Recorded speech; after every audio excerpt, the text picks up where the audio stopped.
5:00. The time is now 5:01 p.m. on June 6th of 2022, and it's time to call the Public Safety Committee meeting to order. In attendance, we have Councilmember Ethan Benson, Councilmember Rob Watson. In the city, we have Mayor Larson. Mayor Ross. Ross, oh my goodness. I need more coffee. Sorry. Fire Chief, Deputy Fire Chief Mike Bailey, Police Chief Phipps, and Administrative Coordinator Jnmlc, as well as some other folks in the administration as well. Thank you for being here tonight. At this time, we would typically ask whether any members of the public would like to speak. In chambers this evening, we do not have any folks attending, and I do not see any attendees listed either. Point of order. Did you include Fire Chief Carrera as attendee? He's here. He had walked out, but yes, let's. Let's do that as well. Thank you.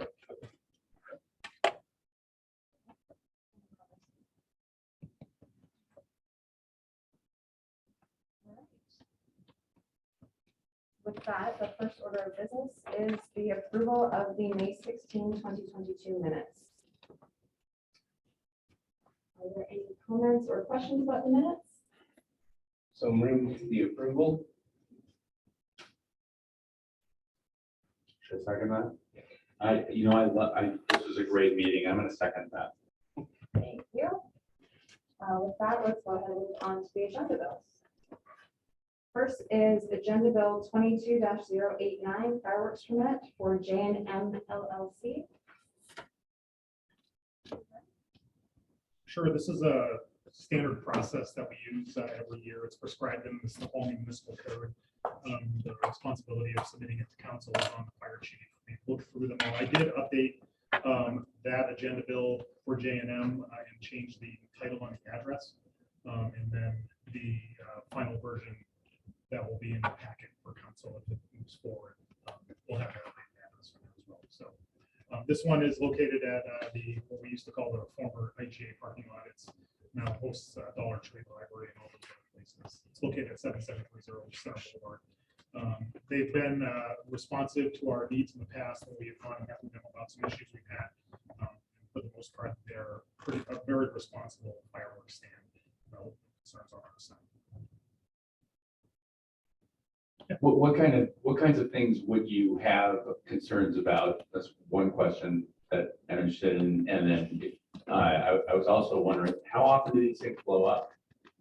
So I can't answer the second part of that question. I can't think of one time in the city of Snoqualmie or even in the region that one of these has blown up. And the reason why is because of the safety parameters that are required and the fact that the firefighters inspect it almost daily before they actually go and sell things.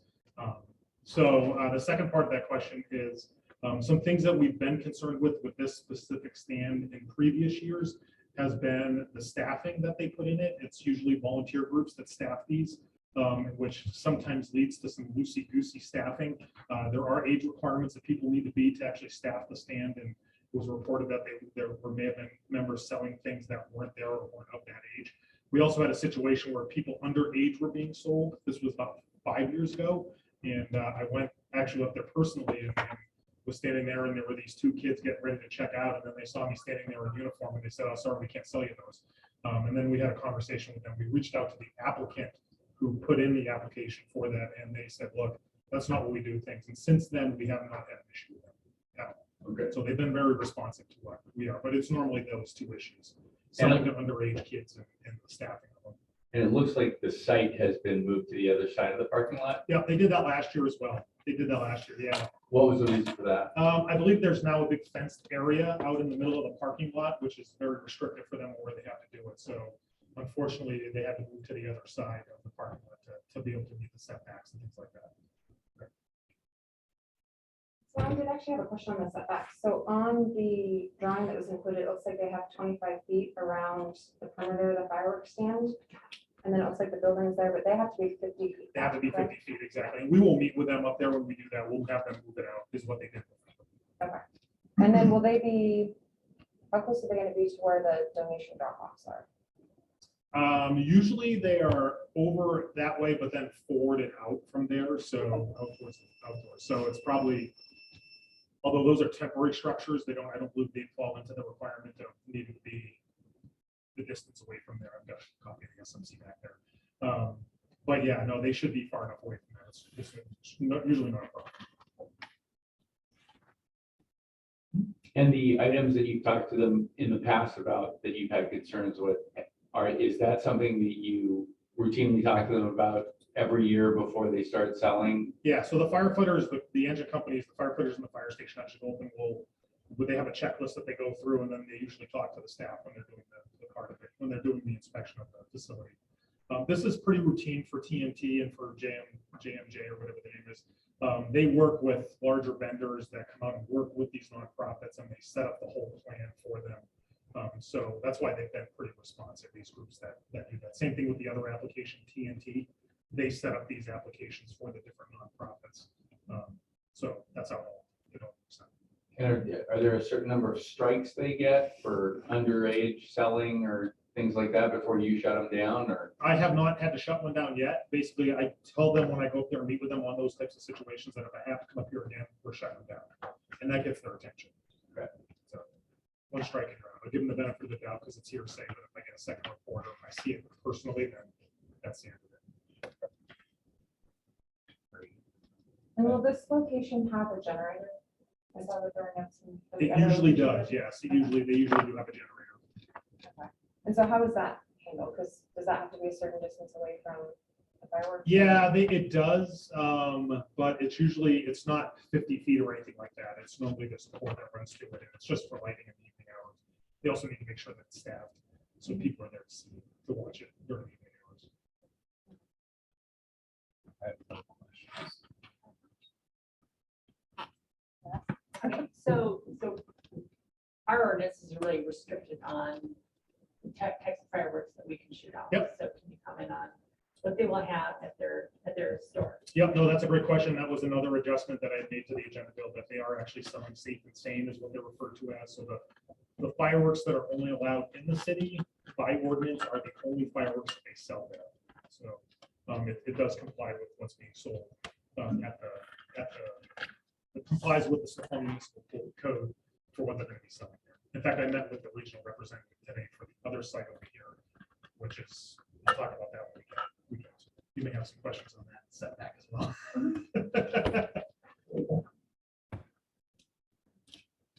Anything further? We normally put these on consent agenda, so. No further questions on this one. Okay. Any concerns with putting it on the consent agenda?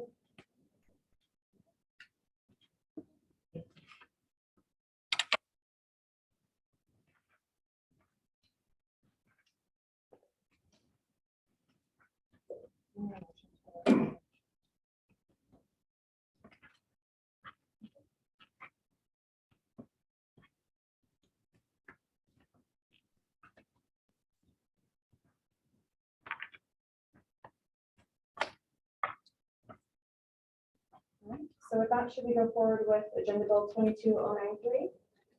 Accreditation?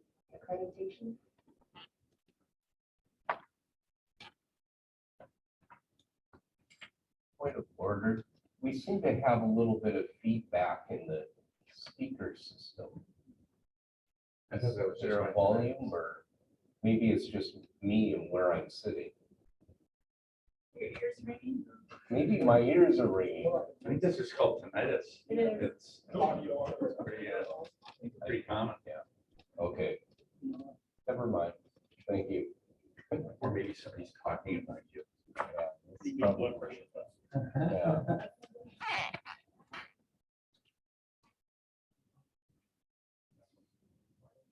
All right, so this agenda bill that we brought forward was just, it's a quarterly report for accreditation that we're beginning with the fire departments. Just to kind of give you a little bit of a summary, with our accreditation, the goal of accreditation is to continually self-assess yourself, look for areas of improvement, and be transparent to the council, the authority having jurisdiction, and the community, and always be kind of forward-thinking. Part of the accreditation too is we have to meet certain metrics, or we have to meet certain performance indicators to prove to get our reaccreditation that we are doing some of the things they set forward to our group. So Part of that is there's a requirement to keep the authority having jurisdiction, which is the council, apprised of where we are with the department, where we are with our performance measures, some of the strategic goals that we're working on, and it's supposed to be a formal presentation. In the past, this was accomplished through the annual report. This is what we did when we first started out. As we went along, we discovered that, there really is a better way to do it, and that's where we kind of settled on the quarterly report that we wanted to give to the Public Safety Committee. This was always something that we planned to work on. We worked on a little bit before COVID, got put on the back burner, so now we're bringing it back. So this is the first version. Our goal is to bring this to you on this, every quarter. So on the second month of the quarter is when we'd be bringing it to you, one of those meetings covering the previous quarter. So again, this is the first version. So please, as we're going through this, we're always going to be looking for ways to improve it. Or if you have any questions, let me know. I'm just going to kind of give you a brief overview of it as we go through, just to let you know what you're looking at. But as we go through, ask your questions if you have any. And as going forward for these, for the next couple ones throughout the year, if you guys have anything else you'd like us to see to put on there, by all means, let me know and we can add this, we can add it to the quarterly report. So just to highlight there at the bottom, just a reminder about accreditation is, the department is only one of 6 accredited fire departments in the state of Washington. And we're the only one that's a combination department, which is both career and volunteer. Across the United States and some internationally, they're up to 301 accredited agencies now, which covers about 12% of the US population. And about 1% of the fire departments in the United States are actually accredited. So it's a pretty small number when you look at it. One of the first things we want to highlight is our work plan for the department. And where these objectives were derived from was the strategic plan that we did. I believe it was in 2018 is when we did our last strategic plan, which consequently will be coming up for that probably the end of this year or early next year. We're going to need to do a refresh of that strategic plan and do a new update on that. But from what we are working on in the previous plan, we just kind of made a graph here that just kind of shows where we are with some of our goals. You can see there at the top, the chart there with completed. In progress is things that we're currently working on. The red ones are things that are scheduled further out in the year, just a plan. And then the blue is just going to be, when I say pause, that really just means that maybe it's a goal that things have changed over time where we're not going to be able to reach it, or it's not going to be addressed in probably the next version of the strategic plan. So just to highlight a couple of these on here. So the first one on there, one of our goals was to identify new revenue streams to the council, which we've done. A year or so ago, we adopted the new transport fees, and consequently, just to let you know, we're up to 1,380 calls is what we had last year, and we've had the most amount of transports than we've ever had going forward with this first couple of months of this year. So our call volume is up, which means that also our transports are going to be up. So anytime we transport either from the city or also from East Side's area, that's when we'll be utilizing those transport fees. The other one on there has to do with the next. Can I ask a question about that? When there's an increase in those fees, where do those fees get paid by the patient? Yeah, what it is it's billed to the patient, and it's billed to their insurance company, and then it's paid through the insurance company. But there is with the way that we have it set up is that no one's ever going to be sent to collections for not paying. So if anybody doesn't have insurance or things like that, we don't send people to collections on that. So it's really a way to recoup that money from the patient's insurance. So it wouldn't discourage somebody from taking transport if they needed it. No. Because, okay. Just because, and so when we first started it, the cruise, when it was new, we made sure that we let people know that, hey, this is a new thing that we're doing. No one's ever going to see a bill for it. Like I said, we don't send anybody to collections for it. It's handled by a third-party vendor that most of the departments use. That System Designs, they're the ones that do the billing for us. But like I said, it's only being really used to recoup from the insurance companies. Okay. It's not a bill that's going to go to the patients, or it's not going to be one that goes to collections. Okay. The other one on there, it had to do with our engagement with the community and our classes that we put on, CPR, first aid, things like that, and getting those restarted, which we've done. All those we started doing that again. Our CPR classes, first aid classes, having tours back at the station, all that stuff is beginning to start again now with COVID kind of plateauing a little bit. So those are ones that we've completed. Some of the ones that we're working on there have to do with some of the regional talking with the other departments, Fall City, Duval. And that's more of an ongoing thing, seeing if there's any efficiencies that we can get by working together, working with training, staffing, things like that. So that's an ongoing one. The other one down there is just improving interdisciplinary communications with some of the other departments, law enforcement, things like that. Some of that has to do with, we're working on with PCERN, which is a new radio system that they're deploying across King County. And we're going from an analog system to a digital system with the radios. And you'll probably hear more about this as the year progresses, because we are going to have to probably come back to council, because this is an unfunded mandate that the county put on us, that we're going to have to, both police and fire are having to upgrade their radios. So you'll hear more about the PCERN project as we go on throughout the year. Some of the ones that we have kind of pushed, you can see the ones that we pushed on out for the rest of the year, looking at maybe having to use some part-time staffing with the volunteer force, having to, we have some stuff on there about some welcome wagon programs that things start to get opening up again from COVID, and also some standards that we're going to provide to developers on building new buildings and things like that. So those are ones that we're looking at later in the year. Some of the ones that we paused there, we're having a dedicated BLS transport unit. There's no support for additional staffing at this time. That's probably one that's going to come up in the next strategic plan again. Also, a light duty response vehicle that was shelved just because of our other needs, which you're well aware of, the engine and the ladder truck. Having any other kind of vehicle is shelved for the time being. And then also talking with some of our regional partners about a regional fire authority, combining departments together. There's no appetite for that right now. So again, that's one that's been kind of paused and put off to the side. Our next category is talking about our incidents. We just kind of wanted to provide an overview of where we are. And like I said, how we keep continually going up. Last year was our most incident responses we've had at 1380.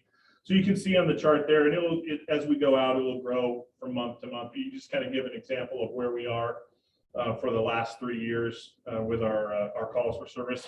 But I just want to point out, this isn't just for the city. This includes mutual aid responses too. So anytime we go to Fall City, North Bend, or things like that. In the future, we might break it down a little bit differently, but this is where we started at. We also included in there some, just to give you an idea of what kind of incidents we respond to. So you can see the chart there. Again, the majority of our calls are EMS calls, and then false alarms, good intent calls. Those would be, assistance calls, or maybe if one of the other departments comes into the city, we get a run number for it. We might put it as a good intent. Service calls, hazardous conditions is going to be like your hazmat, CO alarms, any kind of fuel spills. Those are going to be underneath hazmat. And then again, of course, the fire responses up there at the top. The next one on there talks about the mutual aid that is either given or received. So you can see of our calls right now, about for this year, 72% of the calls are actually in the city. What we would say is our calls, as in the city limits. And then we're going outside to either Fall City, North Bend, or one of the other ones. Either aid given, almost 15%, or aid received, them coming into the city is right about just under 14%. It used to be a lot higher, but we have changed a little bit of our response calls, where we're getting any AFA in the city, you get one engine from Snoqualmie and one engine from outside. So we have 2 engines. So that has really drastically changed a little bit of how many times they're coming into our city, because it used to be a lot higher that we would go into them versus they would come to us. We're probably going to be tweaking that as we go throughout the year a little bit. There's not necessarily need to have 2 engines on a residential fire alarm. Some of the commercials, yes, but probably not on a residential. The next category we have is WG, can I ask you Yes. a question real quick? I was looking at the graph here, and there's some pretty significant spikes in some of the months. And I was wondering if, I don't know, like June of 21 was a pretty significant spike, but it looks like January of this year, also a pretty significant spike, and March as well. Can you speak to those Yeah, at all? A couple things. First of all, I think we can look at June of 2021. A big spike there is that's when things were starting to open up again. You know, we had that where everything was shut down on COVID. Over the summer, things really started to open up, and then we really clamped back down again in September. I think that's probably where you saw that spike in June. As for this year, I think it's just a continuation of more and more calls for us. Eastside Fire and Rescue has changed their response plan to where it used to be if they were out on a call, their second unit would come from Issaquah, and we would only be used on like the second or third response. They've changed to, just like we do in most of the departments, they use a model of closest unit response. So we're going to more calls in Eastside's area because of that. Just because if they're out on a call, we're back, instead of getting a unit from Issaquah, they're going to get us instead on a BLS call, which it makes more sense. You know, you want to get the closest unit there as quick as you can. So, that's a little bit out of our control as the response, but that's another reason why you'll see our numbers. I think why our numbers were so large last year, and I think they're going to continue, our calls for service are going to continue to go up. Yes. So 2020, you see the black line, Yeah, that's when COVID hit. Right. That's when we went into lockdown. That's when all of our calls dropped off, when we were in lockdown that first quarter. right. And then it started to increase, and then we went back into lockdown. And then, I mean, you could almost follow the graph as our call volume changed, and people weren't calling 911 because they were afraid to go to the hospital. All right. So it's pretty fascinating to see that now retrospectively. So I'm curious if 2019 was on this, how similar would the 2022 numbers in Q1 look to Q1 2019? Exactly. You'd see it up closer to the middle of between the 21 and 22 is probably where, I guess, it would follow a very similar line. We will add that to the next version, just so you can see how it works. That'd be really helpful. I'd be interested in It's a that. great question. I want to say our numbers for, see if it's on there. Our number for 2019, I want to say was around 1,200 calls a year. So then you see that drop, for 2020 went down to 10 or 1040, 1,040. But yeah, I'll add the 2019 to there so we can see what it would look like before COVID. I think it'd be really helpful to contextualize. So again, we're talking about performance measures. And then again, this is an area, I started out with two. We're looking at turnout times and travel times. And Chief Carrera talked to you in some of the previous meetings about some of the things we look at. As we go on with these quarterly reports, we're going to expand on this section a little bit more. We're part of a program that we're going to be starting at the end of the year. It's called NForce. Provides us a lot of tools, provides some visuals, and really track our numbers. It just got pushed back with NORCOM. Our dispatch agency is working on some other projects with changing their CAD system, how they dispatch calls.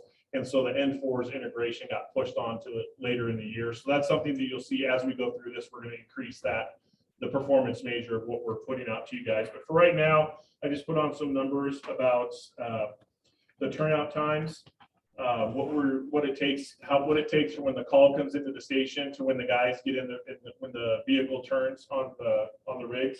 And so one thing to kind of point out there, you can see I just put in some numbers here from how long it takes. And our standard is we like to see is 1:30 is what we like to see the guys get out the door.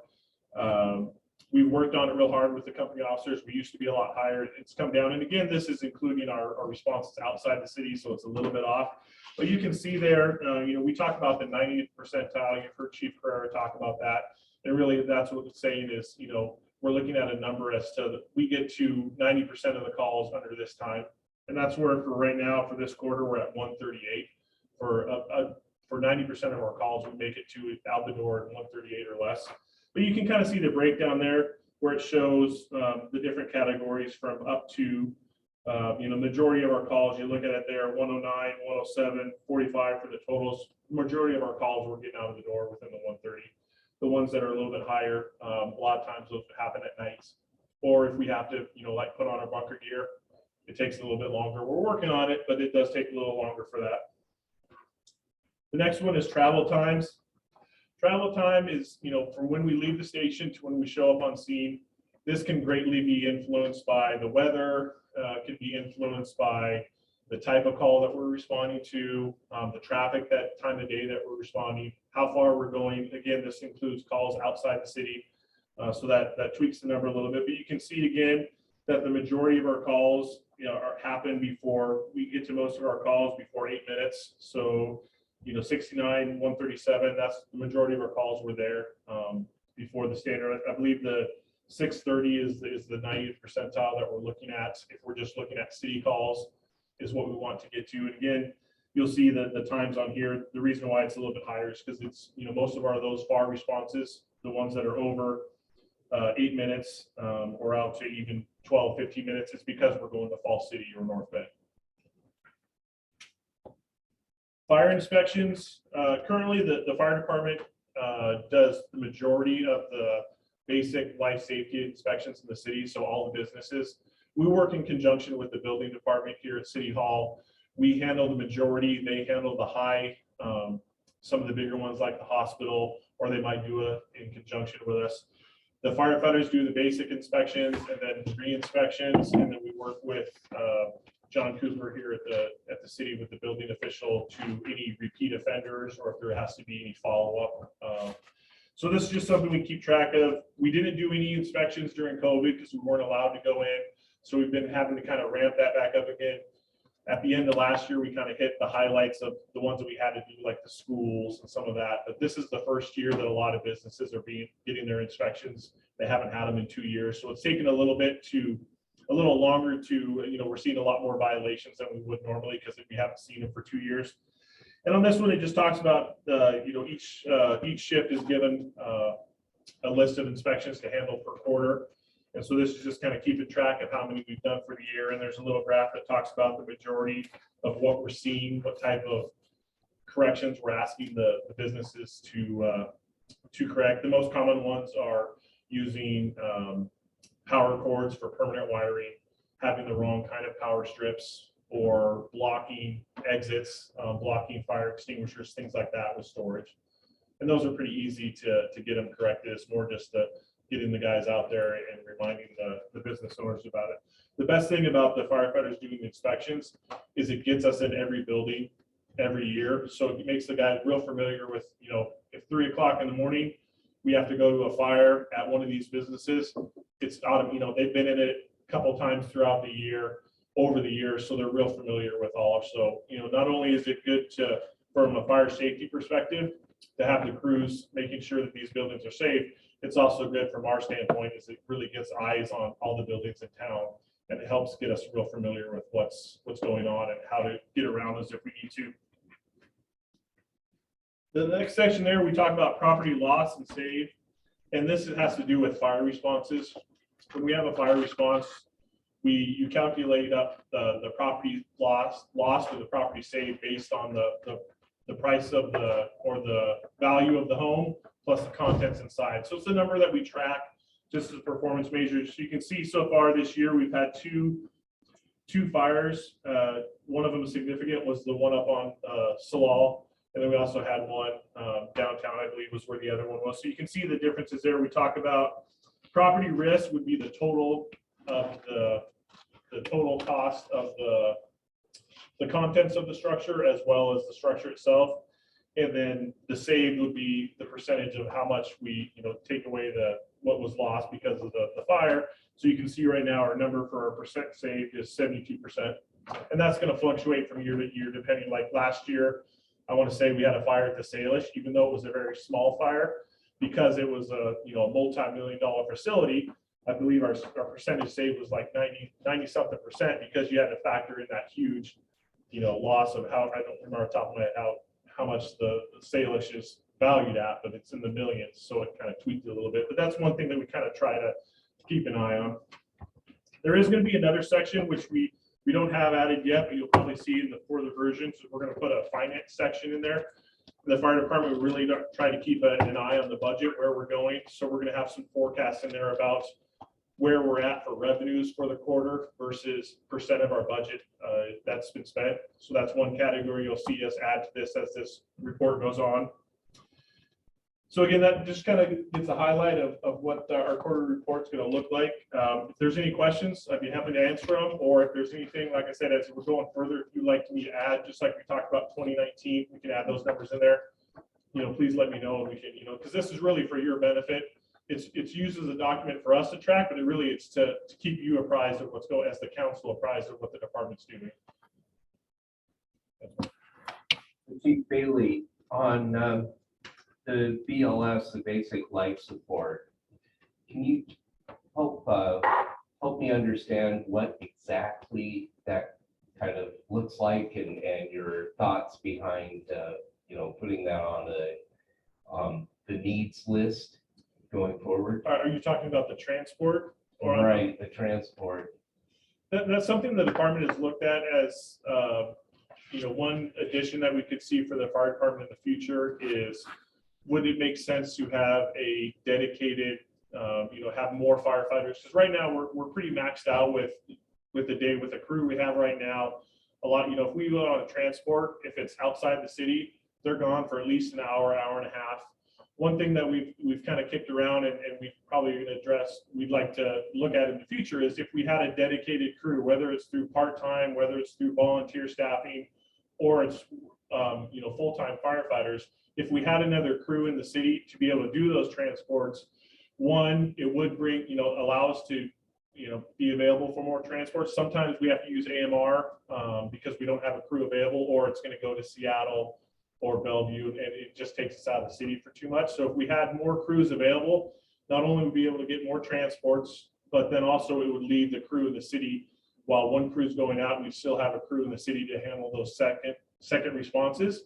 And then also, even though they're going to be, provided BLS, they're there mainly for transport. It will also increase the crews that we have, because they will be trained as firefighters also. If we do have a significant incident in the city, like a fire, it's going to be able to have us, with I believe Chief Carrera talked about the 2 in, 2 out, having the crews on scene. We can't go into a fire until we have 4 firefighters on scene, 3 if it's a life safety. But if we have a dedicated transport unit, if they're in the city, that's going to give us 5 firefighters, and that means that we'll be able to go inside of the structure sooner than having to wait for East Side or Fall City. So tied to that is revenue, because every time you do a transport, there's potential revenue to come back to the city. And do you see that as offsetting some of the costs of having that additional staff? And if so, what would be kind of a likely scenario of revenue to offset the costs? I guess that would be kind of top of mind for me. Sure. But right now, the transport fees just, they don't stay in the fire department. They go into the general fund. The more times we transport, just like you said, it's going to bring in more revenue. How that is proportioned out, the more revenue we bring in, it will offset some of the costs. I mean, right now, the estimate for a fire, say if you're going to bring on a full-time firefighter, 100,000 is probably what you're looking at for an annual, and you count benefits and all that.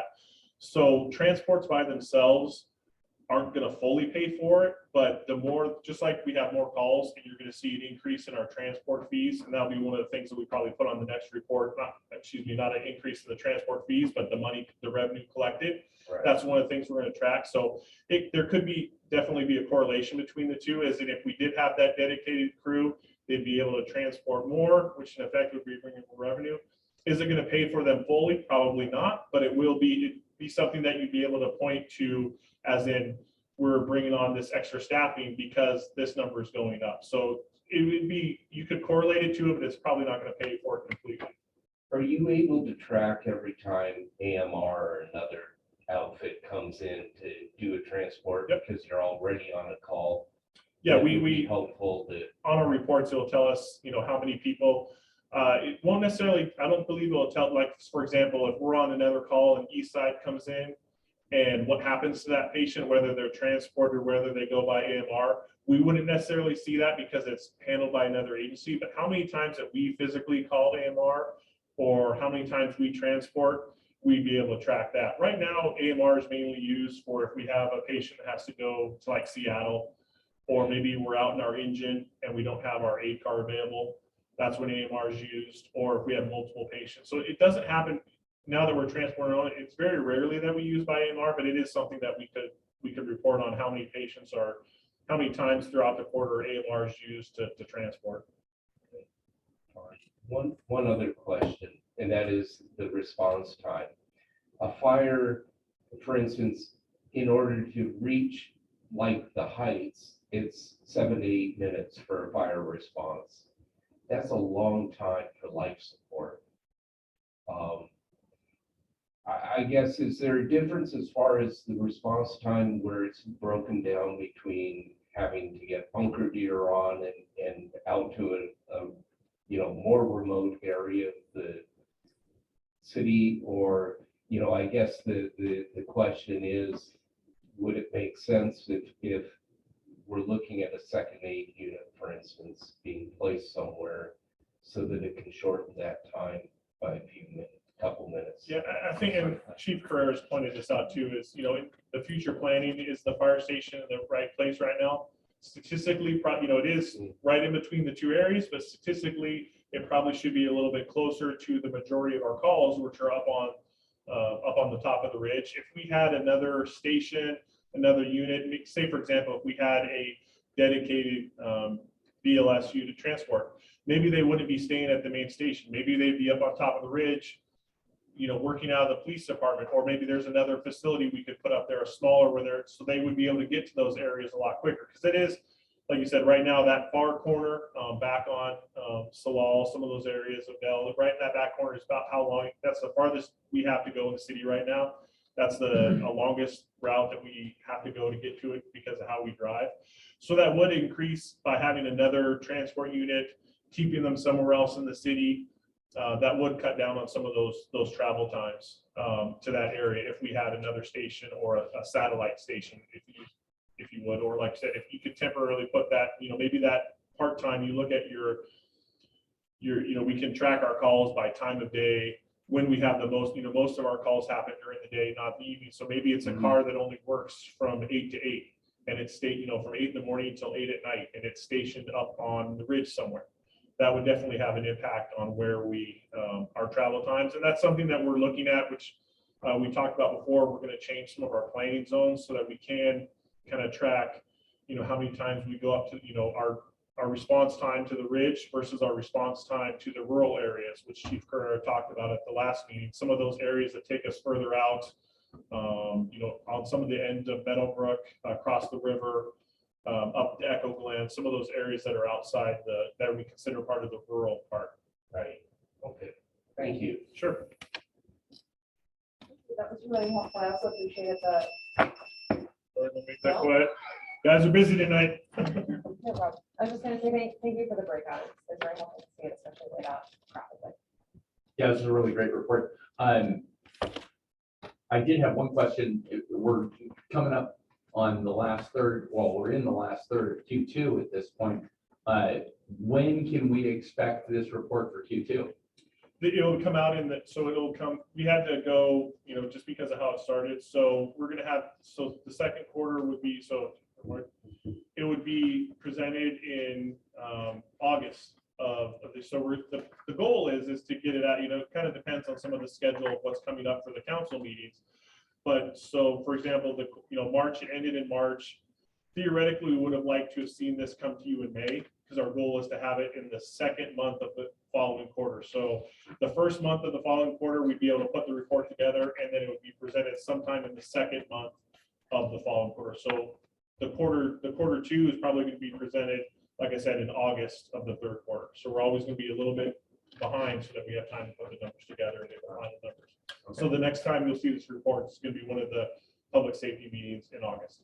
Okay, thank you. All right. On to Agenda Bill 22-094, the fireworks permit for TNT fireworks. So just on that report, what we'd like to do, if it's okay with you, is put it on the full council just for informational only, because it is the authority having jurisdiction as the whole council. I just wanted to bring that up. And I pushed Mike to get that on this agenda. He wasn't happy. I knew you guys would like it. Thank you. Awesome. Thank you.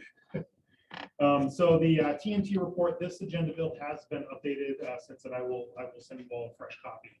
I did that this afternoon. So I did try to catch these before they get in, but the agenda got published before I got a chance to. So two things on this one. This is the TNT application. I added some additional information about the safe and sane part of the fireworks, like the mayor had asked about before. The bigger problem with this one is the site on 200 it's on Railroad Avenue. I want to say 213, but that may be not quite correct. That application has been withdrawn. So I met with the representative today on it and explained to her. She made an assumption that the setbacks were only 20 feet around the building for sales, and it's actually 50 feet. So that's why when we went there, I actually met her on the site and we walked it. Normally they do it in the vacant lot on the other side of the buildings, but that's no longer available to them. So, and they have contacted the city to work with us, looking at some other sites, and none of them just worked out. And just because of the timing of this, she understands this, and she's going to look at some other sites for this group that wants to do it. So this application for TNT will only have one fireworks stand permit request for the Safeway parking lot. And they have sold up there before. It's a fundraising event for them, and they have been very receptive as well to listening to us, and we go and inspect all the buildings and all that stuff. So should be pretty straightforward.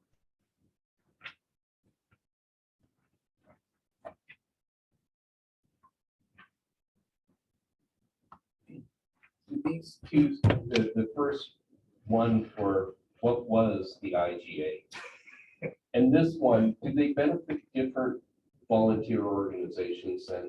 Yes, exactly. Yeah. So one of the sites used to be, I didn't confirm that this time because that's really not part of our decision-making process. But originally the Safeway site was for a nonprofit ministry group out of Tacoma area. And then originally what used to be on the site over here by the park used to be Kiwanis. They used to sell there, but when we changed the laws, they just started focusing on selling in North Bend where they weren't selling. So this group here, I don't know if it's the same one. And then the other application that was for the Railroad Avenue site was for a private person that was just looking to make some additional money that they were working with TNT. I had a fascinating conversation with a retail person the other day. Now that King County has basically put a ban in, they can no longer sell in King County. So they're trying to pivot these to the cities that have ordinances and they can sell it there. They basically lost 15 fireworks stand sites in the process. It's pretty fascinating that they've had to move out either into cities or into Pierce County and Snoqualmie County. How did the fireworks laws in Snoqualmie differ from those in Fall City? So great question. So now there's a full ban in King County because that's part of unincorporated King County. They implemented a ban last year, but they're not enforcing the ban, as I understand it. That was as they rolled it out, which to me, if they're not enforcing, it's not really a ban. But I think the responsible people choose not to do fireworks. We have when we had the fire in 2014, and then the council took action in 2015. We pivoted to what they call a safe and sane standard, which allows people to light off ground effects types of fireworks, cones, things that don't fly up in the air and land on buildings. And in conversation with the broker today, she was saying that cities have looked at it both ways, and they found that doing what we have done is a better option because it still kind of scratches the itch for the community to light off fireworks in the yard and do those family celebrations, but then maybe go to a public display of fireworks like we have on the ridge, versus just saying, no, you can't use them. And then people will go and they'll go to the casino or they'll go to some other tribal reservation, purchase them there, bring them back into the community, and then they'll bring in unsafe fireworks. So what we have done is pretty progressive, and it's been well received. I've been quite happy with it since I've been the fire chief, and it's changed. So I noticed you didn't tell me anything about Fall City there. So Fall City is part of all of King County, so it's unincorporated King County. So the law applies the same, whether it's in Fall City or outside, 2 blocks down the road here, District 38's area, right on the other side of the 386. Right. Same laws over there as well. So Okay. they have a full fireworks ban. They shouldn't be lighting off fireworks. And then, and are they selling fireworks in Fall City? No, None at all. they can't sell them. Okay, right, No, that was the point that the broker was making, is that they had to move those 15 sites other places right. because they Okay, no I longer sell see. them in the county. Okay, I'm the banker, so I have to ask this question. If a nonprofit's involved, do they still collect sales tax? Good question. I believe they do, but I can find out that question for, I'll talk with finance, and I can even reach out to the Kiwanis Club. I'm not gonna go there, so I got my question. But yeah, no, that's a good question. I need to ask that question, because then should we be charging sales tax for painting. No. No? It's food. I think you probably do charge sales tax. They just don't have to pay taxes themselves. Yeah, it's a good question. I'll get the right answer. to that. Great question. I was just gonna ask again about the setbacks, just because I saw on here it's 130, but I just want to make sure it's from the sketch from where they're located to the fuel pumps, just because I guess me a little bit of heartache there. So there's gonna be plenty of space in between where the tanks are as well. Correct, exactly, yeah. Yeah, the setbacks, the firefighters, when they go up there and inspect, they have a checklist of what they need to follow. And if they aren't meeting those setbacks, then we have them either move the stand, move to a different location, or just say they can't sell. Right, thank you. Any other questions or concerns, or should we put this in consent as well? We put it on the consent. I second that. Thank you. Now we're moving on to the discussion items, unless there's anything else. So I was gonna give a quick presentation on the ladder truck. That's great. There was some information that was requested from the group, but I gave this presentation in 2017, actually. So, but I went through and updated it just so that it kind of made these connections between what we've already talked about thus far with response time standards and our response time goals, and then also where we are located. So this presentation is going to just talk about some generalized terminology when we talk about fire apparatus, the different types that are out there, what the standards are, because I've talked about that with some of the council members in the past, what the recommendations are. You learned about effective response force last week with a certain time frame, and I'm going to talk a little bit more about that, and then just from a future needs and planning perspective, we'll talk about the ladder truck piece. So this picture here is a picture of a fire pumper. This is currently what the city has. It's called the engine. It's what firefighters refer to it as. It's basically a toolbox that carries not only firefighters, it carries their equipment that they need to put the fire out. It has ground ladders, it has hose on the back, it has a water tank, it's got a pump on it. And it's basically something that we use to, it's kind of an all-around utility vehicle, but it's not really designed to reach higher areas within a community, like a ladder truck. An aerial apparatus, also known as the truck, is what firefighters call it. It's basically a very large toolbox that has not only transports firefighters, but it carries a whole bunch of other equipment like forcible entry tools, ventilation. So that's our chainsaws and our ladders when we have to get up on the roofs and cut holes in buildings or break windows. We can make rescues from upper floors with it. So these higher buildings that are in the community, people are trapped. And then we can also, and I was going to put a picture in here, but I just didn't get a chance to. Elevated waterway. So if we have a large fire that we need to put water on it from the top, and for those that were here in 2014 when we had the fire up on the ridge, there's a great picture in the news about it was Eastside's ladder truck that used to be located over in North Bend, got their second due and was able to put up their water, their telesport and put water onto the fire from the top pretty quickly. And that's been part of our challenge, is that Eastside has modified their apparatus and where it's located. And now their closest ladder comes out of this spot. It's no longer located in North Bend. And that's what's kind of changed why we're having this conversation internally. And then also the other thing that it does, it has certain tools in the toolbox to control utilities, like turning off power, water, gas, things like that. There's a whole bunch of different types of aerial apparatus. Here's a couple of pictures of different types. This is a mid-mounted aerial scope is what it's called on the East Coast, or a ladder platform. That's an articulating arm that goes down. This is not what we're talking about here. Here's another picture of a ladder platform. It's a heavy duty ladder truck. It's got two wheels on the back, those dual axles, because it carries a lot of weight. And then it's also got that platform on the front where firefighters can stand, where they can access different people from different locations. That again is not what we're talking about. This is a straight stick is what we would call this. This is another heavy duty ladder truck, but you notice there's no bucket on the end of the ladder. This is used for making rescues or reaching out to people. And there's also a waterway on the end of it that sprays water from high up. A lot of times those are permanently plumbed so that when they extend it, they can just start flowing water out of it as needed. And this is what they call a tractor drawn ladder truck. You see these around in the urban area. There's a person in the back driving it. It's called a tiller or tiller person that drives the back of it. And then they have the rest of the queue in front. The advantage to these is the weight that they can carry, because the axles are further drawn out. They can put more weight on them versus those other vehicles. Again, this is not what we're talking about here. And this is a telesport. This is similar to what Eastside Fire and Rescue had next door. It was an 85-foot telesport, which was basically, it's similar to a boom truck with a waterway on it and a ladder that you can climb up to make it up to the top.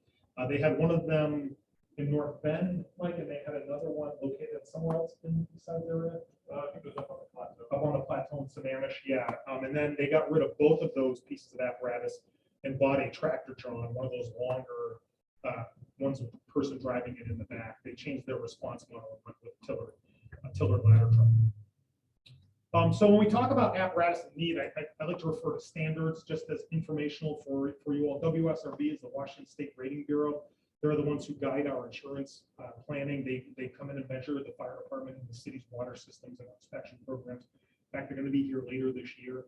And fingers crossed, we'll either maintain or improve, likely maintain our rating of 4. Certainly our work plan is targeting trying to get to a 3, but we're still at 4. And their recommendation is you need to have it sufficient to protect the community. This is what the fire department should entail. And then when a community hits 5 buildings with a fire flow of greater than 4,000 gallons per minute, or 3 stories or more, 5 buildings, then that's when they recommend that you should actually consider getting a ladder truck. There's no absolute here. There's no WSRB police that are going to come in and say, hey, you need to do this tomorrow. It's, hey, if you want full credit for your fire department or apparatus, then you need to have this level of service with this many buildings. And they look at that. They look at the number of structures. They look at our inspection programs. And they look at all the other parts when they measure the fire departments. So communities not requiring a standard ladder truck should carry adequate ground ladders to reach the roofs of buildings on pumpers or special apparatus. We do carry ground ladders on our engine that we have. We just can't, now that the buildings are going up to 55 feet, we can no longer reach those with our ground ladders. And again, when we're looking at this, the number of buildings, et cetera. And then the recommendation to get full credit from the WSRB is engines, they should be distributed throughout the community, pumpers within 1.5 miles and ladder trucks within 2.5 miles. This is how they do their measurements. If we were to have a ladder truck in a fire station, let's say we replace one of our fire pumpers with that, we get 1 point for a fire pumper, we get 1.5 for a ladder truck that has a water tank on it. So it's kind of twice the bang for the buck. Can I ask a question about Yeah, that? sure. I think it's incredible that we have an accredited fire station. I think that, it's obviously rare, less than 1% of the fire stations in the nation. I'm sure it helps with our, just our town's peace of mind, and probably even helps with property values to know that we have such an excellent fire station. And I don't want to come off as a jerk or anything like that, but I want to make sure that we're not talking about massive investments for the sake of accreditation, Right. If you understand where I I'm coming understand from. what you're saying, yeah. One of the things that you highlighted in what you talked about, it seems, is that there's a lot of turnover in these apparatus. It sounds like, from what you're saying with other departments. And have we looked at possibly taking advantage of another department not needing a piece of equipment or upgrading to a larger piece of equipment where theirs is perfectly serviceable, and they might be interested in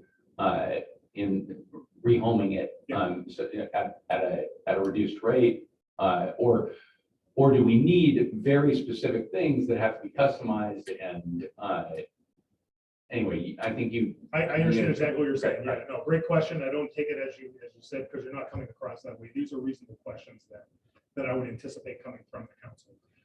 So our replacement schedule on our fire pumpers right now, and the standard out there, is to run them frontline for 10 years and run them backline for another 10 years. So we keep our apparatus for 20 years. In fact, the pumper that's on the replacement schedule is right now is a 2004 American with France. I think they took delivery of it in 2003. And that's why it's reached the end of its 20-year useful lifespan, and now we're looking at replacing it. Similarly, Eastside, when they had their 2 telesports come to term, they looked at that same thing. Their board looked at it and said, well, maybe it makes sense for us to combine those into one vehicle instead of having 2 and run it from a centrally located position, is what they decided. So Regarding other opportunities, yes, there's, I believe the CIP has $1.5 million on it. We've applied for grants from the past.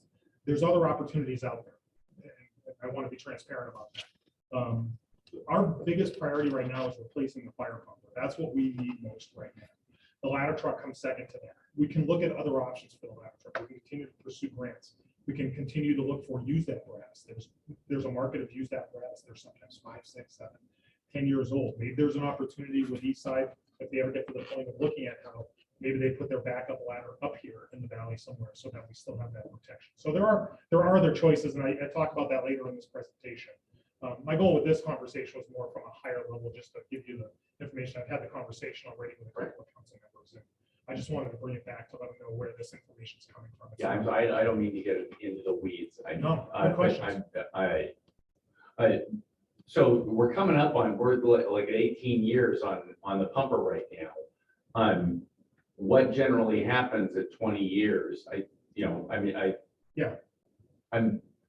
I drink milk 3 days, 4 days, 5 days after the expiration date. So I know you can't do that with public safety. Sure. And I wouldn't want that for our city, but what are we afraid happens at 20 years? Yeah, no, they have a useful lifespan on it for a lot of different reasons. And Don Harris can certainly speak to that, or I can even bring up somebody from our fire garage. I can actually get into the more minutiae details of it. But basically what ends up, we got two things. Basically what ends up happening when it hits the end of its useful lifespan is the reality of it breaking down more frequently is much more prominent. It goes out of service more frequently. And that's the last thing we want to do is be chasing calls and all of a sudden the engine has to go out of service. We have to send another unit. The other thing I didn't talk about, I talked about that frontline 10 years backline. Well, the city had an opportunity and in 2008 purchased another piece of apparatus. Our current frontline piece of apparatus is going on 14 years old frontline. It's got over 100,000 miles on it. That's a bigger problem. That's why I keep putting the pressure on, hey, we need to replace our pumper first. We need to replace our pumper first. And even now, even more complicating this issue. I was just at a conference last week talking with some of the vendors. It's 1.5 to 2 years out once you order it to actually get it delivered. So we gotta, the crew's working on it. They're building the specification. We're gonna look at other options. We may have to look at some other different option, like a demonstration vehicle or something like that we could take delivery of sooner. But we're gonna look at all those options and then bring it back to you all for decision. Thank you. Sure. So this is the WSRB standard. That's our insurance rating. This is the RAND Corporation did a study on fire apparatus and response, and this was a recommendation that they had to have ladder companies within 4.9 minutes. A lot of times when they're talking about this really narrow, tight response time, they're more discussing those deep urban areas with high rises and things like that. Not so much, although we are a densely populated neighborhood up here with a single fire station response area. We don't have those greater threats like you would have in downtown Bellevue or downtown Seattle with 20, 30, 40 story buildings. And then this is the National Fire Protection Agency. This is one of the standards that we use. It's a consensus standard that they make recommendations on. And their recommendation is for 4 minutes for the first arriving unit, 8 minutes for the second arriving engine, and then a first full alarm assignment within 10 minutes. So that's the window that they're looking at as well. We have a different standard. Well, let me talk about this. We already talked about effective response force last week when I was talking about response times are 17 minutes and 45-second effective response force. This picture here, it depicts why we have that many people coming to the scene. We have an incident commander, we have a safety officer, we have people on the roof that are cutting holes, we have 2 people going in the front door and 2 people outside in case they get in trouble and they need to go in and rescue those firefighters. All of this is prescribed in how we actually send our resources to an emergency incident. This here is on the left-hand side is that effective response force that I showed you last week with regards to safety, command, pump operator, water supply. And this picture here of the Saval fire is a great example. What you can't see here is out on McCullough or Carmichael, basically a block away from there, there's 2 fire engines parked out on the street, which makes up the other 4 that we send to that incident. And the ladder truck is actually nosed up in front of the fire pumper in the driveway there. That's our engine 155 that's on there. You can see they have their hose, you can see they have their paramedic units. What we send to our response is a structure fire, full response. It's 4 engines, 2 ladders or 1 ladder and an additional fire pumper. For medical response, as part of the incident, we sent an aid unit and a medic unit, which is up there in the top right corner of the picture. And then we have 2 command officers and 1 EMS supervisor. That is a standard response throughout the zone. And it takes quite a bit of time to get there. Now that's 25, 24 firefighters, what we're talking about there. Our standard is 17, and that's what we measure to when we start talking about our effective response force. And this I showed you last week. This is the adopted standard by the council at 17 minutes and 45-second drive time to get our 17 firefighters on the scene. So that last picture. Yeah. Did the ladder truck then spray water at all? No, so Just us? No, great question. So the ladder truck on this incident, they nosed up to the front of that just in case there was fire in the attic and they needed to get to the roof. They weren't needed there. The first crew got there, hit the fire in the garage, knocked it down, and then cooled off the back side of the structure. Then they went into the inside of the structure to make sure that the fire was out. The ladder truck got assigned to do other things. They went into the primary search, which is another function that they would do. They also secure the utilities like power and water and things like that. So, great question. That's the standard that I just talked about. So when you look at the culmination of standards that I just showed you, basically, WSRB recommends 5 buildings or greater, 3 stories, or the 4,000 gallon per minute fire flow. We do have those buildings up on the ridge within the business park. All those large buildings back there have fire flows of greater than 4,000 gallons per minute. RAN recommends 4.9 minutes, NFPA is 10 minutes. Our standard is 17.5. Currently, our best case scenario to the middle of the ridge from a ladder truck out of Issaquah is 17 minutes. And then the next one up is 27 minutes. So it's not like we're not getting a ladder truck. The reality is that it just takes longer for them to get here because of this location. So options, I touched based on this. We could look at other interlocal agreements, ladder services, a shared apparatus with another fire department, or even a mutual aid agreement if it was actually closer. Currently, we get it through a mutual aid agreement. That's just one other choice. The city could choose to purchase it. They could replace an existing apparatus, but that's not recommended just because we believe we need a primary and a backup resource for when the engine goes out of service. Because the ladder truck, when you start looking at, especially a new piece of apparatus at $1.5 million, running that up to exit 38 on the freeway is probably not going to be or something we want to keep anytime. There's choices as far as purchasing, leasing, or looking at other finance options. But again, our primary focus, and just lastly, this is really what we're talking about for a ladder truck, about a 75-foot or an 85-foot aerial with a single axle light duty. So it looks very much like our pumper here, except it just has a ladder on the top, not something. When people hear ladder truck, my fear is they're thinking a tractor drawn tiller ladder truck, which don't get me wrong, firefighters would love to have that. That's not, I don't believe that's what this community needs. It's something more like this. We are looking at our options, keeping an eye out for those different choices that may present themselves. Again, I think our goal is our primary concern is replacing the fire pumper first. That's for Perry.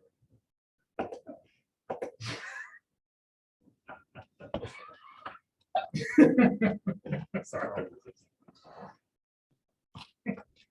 Just like a melting. Chief Career? Yes. I have a little bit of advantage because your department held a drill with 2 of the other departments, and it's incredibly insightful for somebody that is not around the fire department to see how the departments work together and kind of the role of each officer that shows up to the fire. And I just want to put this out there that when you have an opportunity for a drill and if you can include other council members, that opportunity as well, I think it's incredibly, your presentation's great, but until you see it in action, it's really hard to comprehend a lot of the stuff that you're sharing. No, and I totally understand that. And in fact, there's been groups that, in fact, the union has been very active in that, where they'll actually bring elected officials to the training tower, put them in gear, and actually bring them into a fire so that they can see the operation up front and up close, and then also how the system works. You know, I'll look at all that apparatus. I know what each one of those do, and I know what each one of them did on that fire ground. And it's like a language, right? Right. You know, so I'm trying to teach the language, but I know it's hard to translate at times to get that across the line. So this isn't easy stuff to understand or to comprehend, if you will. For me, I've been looking at it for 30 years now, so it's pretty easy. So But yeah, no, and the doors are always open. Any council member who wants to come down and we can set up a time, we can run you through this stuff so you get a better sense of it. I know Councilmember Watt has come on a couple ride-alongs with the crews, and the crews like that. They like the interaction with the elected officials. Mayor Ross has interacted with them quite a bit as well. So yeah, you guys are always welcome. I can send you a picture if you like. Yeah. So on the ladder truck, the one that you're looking at purchasing, does it require additional types of training to drive that? Not at, well, so yes, so there's a couple of different parts, and that was actually a question I believe from Councilmember Johnson that came up at another meeting recently. A couple of parts of it. One was the additional costs, right? So, and that I think falls into that. So there would be additional training that would be needed, not only on the driving of it, but also of the aerial operation of it. And we would fold that into our general training practices. The other part of it is the maintenance on it. This would be, because there's more moving parts on it, there would be additional maintenance costs as well on a piece of apparatus like that. So that's not uncommon. And that's part of that whole picture, I guess, when it's being discussed. But no additional firefighters will be required, correct? No, the plan right now is not. Mike was just talking a little bit about that. We haven't dug into that really heavily right now. The plan would be is that we would have it cross staff, which internally there's a lot of conversation about concerns about that from the fire department side, because they're already asked to do a lot of things, right? They're already tech rescues, they're rope rescue, they're firefighters on a mention. Ask them to do the ladder truck because it is different skills that they need to learn. We would need to evaluate that and make sure that we're doing our part to make sure that they're comfortable with that. And we would do that well before we were to move forward with even discussing the purchase of it per se, if you will. So, but yeah, no, there is no plan to add additional staffing to that.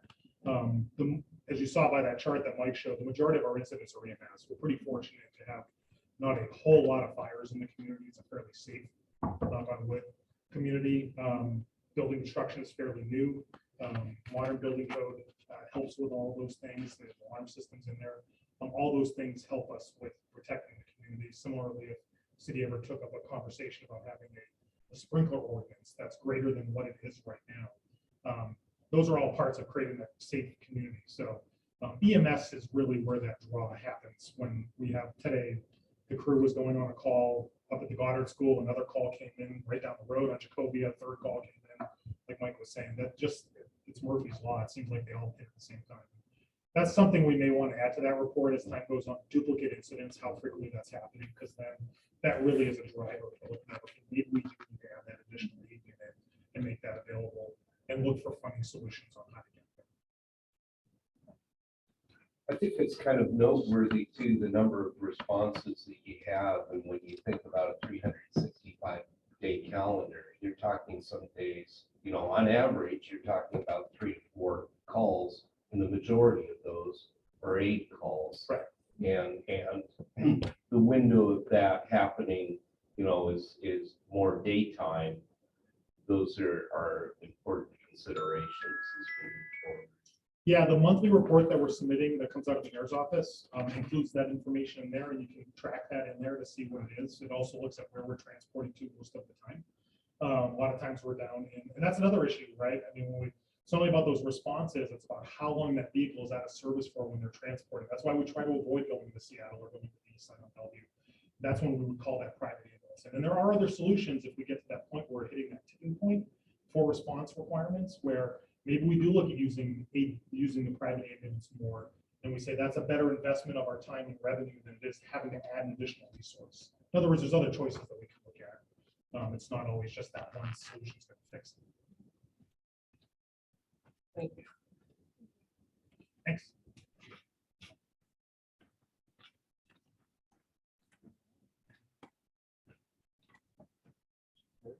Yep, Chief Phipps. Sure.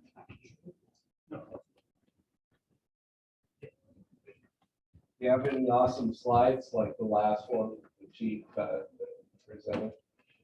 I didn't want to go there, Pull over the ambulance for speeding or anything like that. but I don't need a slide. Just look at my arms and hands. You'll see what I have.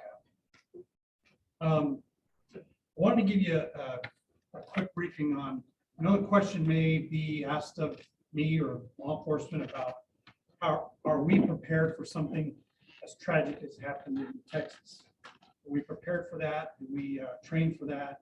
And I just wanted to maybe put you at ease that we train on those kind of tactics all the time. We work with the school district. I met with the superintendent again this week or last week actually to talk about moving forward. How are we going to change? If we need to add some stuff, and we are going to add some training, whether it be tabletop. We're going to do something like that. In fact, we had been training and meeting on that to have one prior to COVID. We were close to actually having a practical active shooter scenario training in which we would be involved with everybody, stakeholders, including fire, would be involved in that process. And they'll be involved in some of the training because they're a big part of those kind of incidents and situations.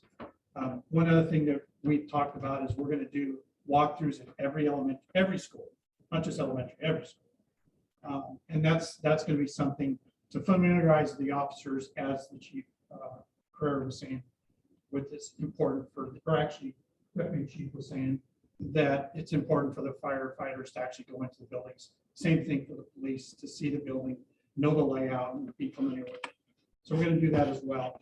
One of the things that I'm going to enhance that I started when I started here was adopt a cop, and that's assigning, at the time when we're fully staffed, 2 officers to each elementary school. And they're for no other reason than just to kind of build a relationship with not just the students, which is very important, but also with the administration at each school site and the teachers at each school site. They're familiar with an officer or 2 who they can reach out to and contact with questions and so forth. There's really no agenda. The idea is just like we've done at this first day of school. We're at the front of the school and we are meeting the students and the parents as they come to the first day of school. And it's an opportunity to see us in a different light. For instance, the first year we did it, some of the responses we got are, "Why are you here? Is something wrong?" And the third year that we did it, not one time did I hear that. The students would come running up and high five or fist bump or however they wanted to say hi. And it just changes the outlook and their perception of us, maybe, of why we're doing what we're doing. And so how does that mean to an active shooter? One, it builds that relationship. It builds a communication process. It also familiarizes us with the school. The teachers and admin get familiar with us. The students get familiar with us. So it's not this, big deal if we show up just to have lunch, just to walk down the hall and say hi. And it's something that worked for me in my past, and I think it's a great thing. It's very easily done and very rewarding for not just the schools, but it's very rewarding for the officers that do it. Obviously, we have an SRO assigned to the high school. I actually assigned to the school district, but she spends all her time at the high school. She's extremely busy at the high school level and deals with everything, not just any type of criminal stuff, but she deals with a lot of social issues. And she's kind of a mentor, if you will, to a lot of the students. One thing that we do different than a lot of schools don't do, school districts, that I thought was amazing, is that we have access to video at the schools. They have allowed us to have access on our laptops to the video at each school site, which is situational awareness prior to us arriving on scene. It's a very, very important resource that we have that many don't have. We have the proper firearms to deal with these type of incidents. Every officer is assigned the proper firearms, and I'm not going to get into tactics too much because some things are better left unsaid. Some things are not said because that's a tactical thing. As we know, a high percentage of the people that are doing these type of things went to that school or are young age, and you're essentially training those that are essentially going to be doing it later. So we don't talk about all the specifics. But what I will tell you is that we are not going to hesitate or wait for somebody to tell me to go in or not go in. That is the way we train. That's the way a majority of people train. I thought everybody was trained that way. I'm not going to wait, and our officers on the streets are not going to wait for me to say, yes, you can go. They're just going to go, and that's expected to do that. Also, one thing I talked to the superintendent with is that it's important that I go before the administrators and teachers, if they have an in-service or something to that effect at the start of the year, that I go before them and talk to them about what I'm telling you, just so they're familiar with what we do, what's expected of them. And so I think that's an important thing that we're going to start this year as well. And I'm just going to have an ongoing communication process, meetings with the superintendent. I've done that with the two other superintendents that I've been here with, and it's going to continue with the third one. I've already met with them several times. And one thing that's really great is that in all of those cases, with all three, I've had great relationships with the superintendent of our school district. So, and as we know, we have a great school district. So it's easy to work with. It's easy to implement processes and trainings. They're not hesitant to do that. They're interested in working with us. And that's very important in trying to keep our schools safe. So that's kind of what I have. Short, sweet. Thank you.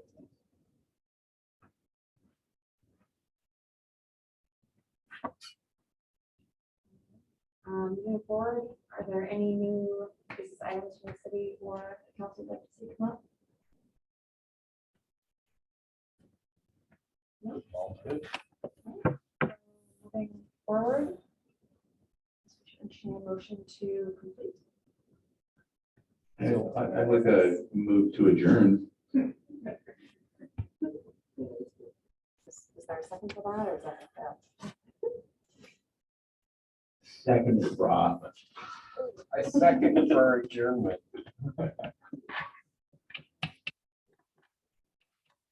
We did an adjourn. Complete. Thank you. I don't know what to say.